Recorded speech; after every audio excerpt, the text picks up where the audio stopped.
High S GT மைக்ரோடெக்கில் புதுசாக நம்ம machine வாங்கிக்கிறோம். என்ன மிஷின் பார்த்தோன்னா குவிக் 861 DW மாடலில் ப்ளோயர் அட்வான்ஸ் ப்ளோயர் வாங்கிக்கிறோம். இந்த ப்ளோயரை ஆக்சுவலாக அந்த ப்ளோயரை பார்த்தோன்னா நல்லா வேர்ல்டுலே நம்பர் 1 ப்ளோயர்னு சொல்கிறாங்க. ஏன்னா வந்து ஏரும் ப்ளஸ் வந்து ஹீட்டும் 1:1 ஈக்குவலாக வந்து ஹீட் வந்து வெளியே வந்து அவுட்புட் கொடுக்குன்னு சொல்கிறாங்க. இதில் காம்பனண்ட்டில் நம்ம டீசால்டரிங் காம்பனண்ட்டில் நம்ம சிப்பு சப்போஸ் வந்து ஐசிலாம் ரிமூவ் பண்ணுறோம். ஐசிலாம் ரிமூவ் பண்ணும்போது பிஜிஐசி சொல்லுவோம். அந்த பிஜிஐசிலாம் ரிமூவ் பண்ணும்போது இதில் ஆக்சுவலாக வந்து என்னென்னா இந்த ப்ளோயர் யூஸ் பண்ணால் குவிக் 861 DW ப்ளஸ் வந்து யூஸ் பண்ணால் நம்மளுக்கு சேஃபாக ஐசி அவ்வளோ சீக்கிரத்தில் ஃபெயிலியர் ஆகாது. அதனால் இந்த ப்ளோயர் வந்து மோஸ்ட் ஆஃப் வந்து mobile service and laptop service எல்லாருமே வந்து டெக்னீஷியன் எல்லாமே தான் பர்ச்சேஸ் பண்ணிட்டு வந்துட்டு இருக்காங்க. இதில் வந்து இந்த ப்ளோயரில் அட்வான்ஸ் ஃபுல்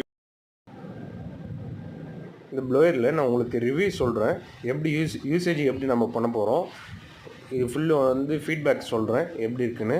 அந்த ப்ளோயர் யூஸ் பண்ணி பார்த்துருக்கேன், நல்லா தான் இருக்குது இந்த ப்ளோயரு. நம்ம பிஜேலாம் டபுள் டெக்கர் ஐசிலாம் வந்து ரீஒர்க் பண்ணுறதுக்கு இந்த ப்ளோயர் யூஸ் பண்ணலாம் தாராளமாக. இதில் ஆக்சுவலாக வந்து 3 சேனல் கொடுத்துருப்பாங்க. சேனல் 1, சேனல் 2, சேனல் 3 கொடுத்துருப்பாங்க. நம்ம 3 சேனலில் நம்ம செட் பண்ணி பர்மனெண்ட்டாக செட் பண்ணி டெம்பரேச்சர் ஹேர் அண்டு செட் பண்ணி வச்சுருக்கணும். செட் பண்ணி வச்சிட்டோன்னே சைடில் பார்த்தோன்னா டெம்பரேச்சர் தான் ப்ரோபு. இப்போ நம்ம எடுத்து காட்டுறோம்ல, இதுதான் ப்ரோபு. இந்த ப்ரோபில் பார்த்தோன்னா ஒரு 4 வந்து நாசல் கொடுத்துருவாங்க. 6, 8, 9, 10 அதுமாதிரி கொடுத்துருவாங்க, நாசல் கொடுத்துருவாங்க. நம்ம பென் நாசல் மட்டும் நம்ம பர்ச்சேஸ் பண்ணுற மாதிரி இருக்கும் கடையில். நெக்ஸ்ட்டு வந்து பார்த்தோன்னா இதில் வந்து ரைட் சைடு பார்த்தோன்னா ஏர் வந்து அட்ஜஸ்ட் பண்ணுறது இருக்குது.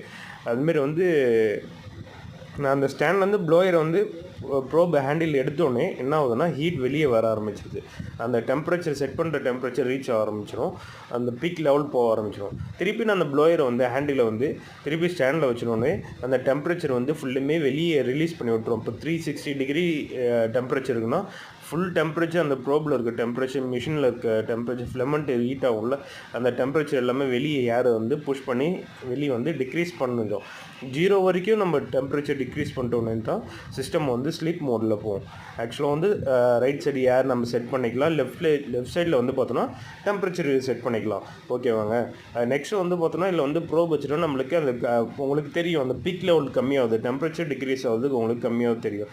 120 பார்த்தோன்னா ஏர் வந்து வெளியே அந்த ஃபர்ஸ்ட்டில் தள்ளுது. மோர் வீடியோ வேணும்னா நம்ம